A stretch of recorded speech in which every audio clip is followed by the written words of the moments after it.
Hey guys, this is Buck. So I'm going to be sharing with you some information on the poem Telling the Bees by John Greenfield Whittier. But before I go into the actual poem, I just want to give you a little background info that'll definitely be helpful into further understanding the poem. So let me just give you a little buzz on bees. Ha, nice little joke there. So in medieval Europe, bees were highly prized, just really important. Their honey was used for food, for beverages such as mead, in medicine, things like coughs, basically kind of all the things that we use honey for today. Their beeswax provided a much more effective material for candles than other waxes, and being that they had no electricity back in the day, the effectiveness of your candles was pretty important. Bees were highly respected in the household and in the community. Some cultures even believe that they were the link between the living and the dead. So I'll explain that a little bit more in the next slide when it comes to the actual connection. Bees were so respected in the household that it was said that you couldn't even argue in front of bees. Like, that was like a no-no. So the custom of actually telling the bees. So telling the bees is a custom believed to have roots in Celtic mythology, but it was also practiced throughout Europe, some other places in England, sorry about that typo, and even some places in North America, I read.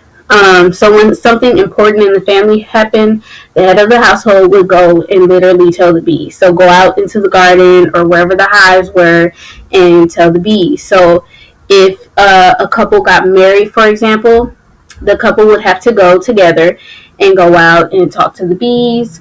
The hives of the bees would be decorated in celebration of that marriage.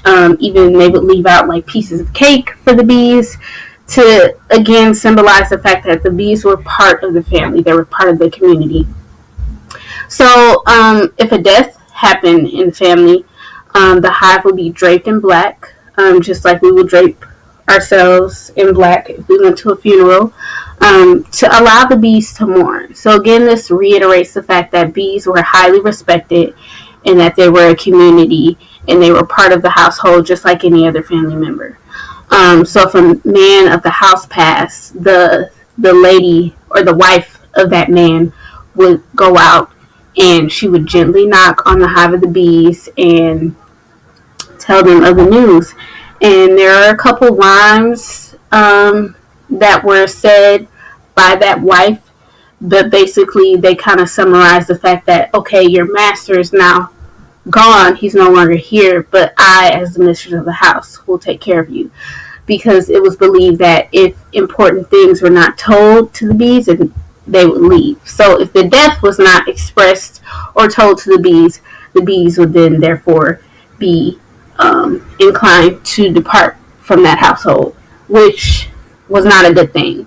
There were some superstitions surrounding the bees, such as if you did not tell the bees of the important news that happened in your family, if you did not show them respect of giving them that information and allowing them to partake in that celebration or in that mourning, then the bees will fall ill, and then the next owner, if it was a death, if they did not right that wrong by allowing the bees to partake in that celebration, until they did, the bees would be sick.